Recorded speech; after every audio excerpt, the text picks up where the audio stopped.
Bismillahirrahmanirrahim. Assalamu alaikum. This is Ruqayya Farooq from Team Med Sparkle, and in this video we are going to continue our previous topic, that was antifungal drugs. So the first drug amphotericin B had been discussed in the previous lecture, and today we are starting from anti-metabolite antifungals. So अगर हम बात करते हैं anti metabolite anti fungal drugs की, तो इसके अंदर हमारे पास एग्जांपल है flucytosine which is also called 5-FC। अब ये ड्रग जो है वो हमारे फंगल सेल के अंदर एंटर होती है by the help of enzyme cytosine specific परमिएज। ठीक है, ये एंजाइम जो है वो सिर्फ और सिर्फ फंगल सेल के अंदर होता है, ह्यूमन सेल के अंदर नहीं होता। इस एंजाइम के ज़रिए ये ड्रग जो है वो हमारे पास एंटर करती है इनटू द सेल, और ये कन्वर्ट हो जाती है into two compounds that are five fluorouracil and five fluorodeoxyuridine five monophosphate. ये कंपाउंड्स जो है वो बेसिकली हमारे पास इनहिबिट करते हैं nucleic acid and protein synthesis को। अच्छा, अगर इसकी यूज़ की बात करें तो इस ड्रग को जो है वो हम मोस्टली दूसरी ड्रग्स के साथ कॉम्बिनेशन में यूज़ करते हैं। उसकी वजह क्या है? सपोज़ एक एग्जांपल लेते हैं हम एम्फोटेरिसिन बी की, कि इसको हम अगर कॉम्बिनेशन के साथ यूज़ करते हैं एम्फोटेरिसिन बी के साथ, तो ये क्या करती है? एम्फोटेरिसिन बी जो है वो सेल मेम्ब्रेन की परमिएबिलिटी को इंक्रीज़ करती है। जो हमने पिछली वीडियो के अंदर डिस्कस किया था, एम्फोटेरिसिन बी का मैकेनिज्म ऑफ एक्शन ये था कि ये सेल मेम्ब्रेन की परमिएबिलिटी को इंक्रीज़ करती है और इलेक्ट्रोलाइट्स की लॉस होने की वजह से सेल डेथ हो जाती है। तो एम्फोटेरिसिन की इस एक्शन की वजह से जो 5-FC की पेनिट्रेशन होती है इनटू द फंगल सेल, वो इंक्रीज़ होती है ऑटोमेटिकली। तो क्या होता है कि इस ड्रग का जो इफ़ेक्ट है वो ज़्यादा अच्छे तरीके से प्रोड्यूस होगा। अब इसके एडवर्स इफेक्ट्स की बात करें तो कॉमन एडवर्स इफेक्ट्स जो आते हैं इसमें आता है thrombocytopenia, reversible hepatic dysfunction, nausea, vomiting and diarrhoea में यहाँ पे।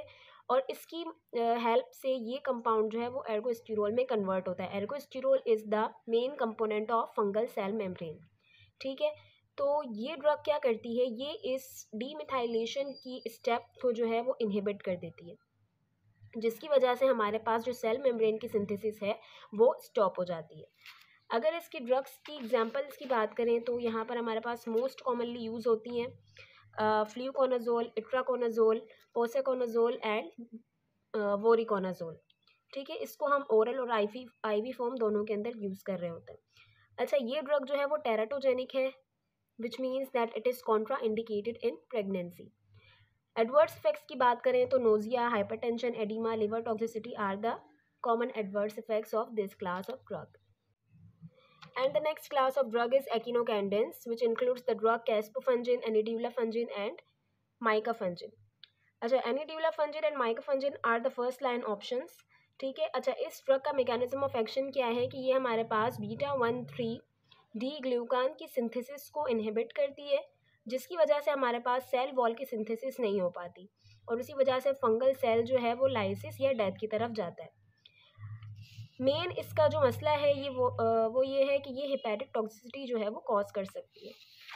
नेक्स्ट क्लास है हमारे पास स्क्वेलिन इपॉक्सीडेज इनहिबिटर्स। स्क्वेलिन इपॉक्सीडेज इनहिबिटर्स क्या करते हैं कि ये एक एंजाइम होता है स्क्वेलिन इपॉक्सीडेज, जो कि हमारे पास एर्गोस्टिरोल के सिंथेसिस में एक रोल प्ले करता है। तो इस एंजाइम को ये ड्रग्स जो है वो इनहिबिट कर देती हैं, जिसकी वजह से हमारे पास जो सेल मेम्ब्रेन की सिंथेसिस है वो स्टॉप हो जाती है। अगर इसकी एग्जांपल्स की बात करें तो टर्बिनफीन, नेफ्टिफीन और butenafine are the common drugs which are used. Adverse effects की बात करें तो इसका जो मसला है वो ये है कि ये जीआई इफेक्ट्स को प्रोड्यूस करती है, like nausea, vomiting, diarrhoea. And the last class of drug is griseofulvin. इसका मैकेनिज्म ऑफ एक्शन क्या है कि ये हमारे पास जो फंगल सेल के अंदर माइटोसिस हो रही होती है, वहाँ पर जो माइटोटिक स्पंडल्स होते हैं उनके स्ट्रक्चर में कुछ डिस्ट्रप्शन कॉज करती है, जिसकी वजह से जो फंगल माइटोसिस है वो इनहिबिट हो जाती है। ये ड्रग जो है वो टेराटोजेनिक है, मीन्स कि this is contraindicated in pregnancy. So that's all for today. Thank you so much. अल्लाह हाफिज़।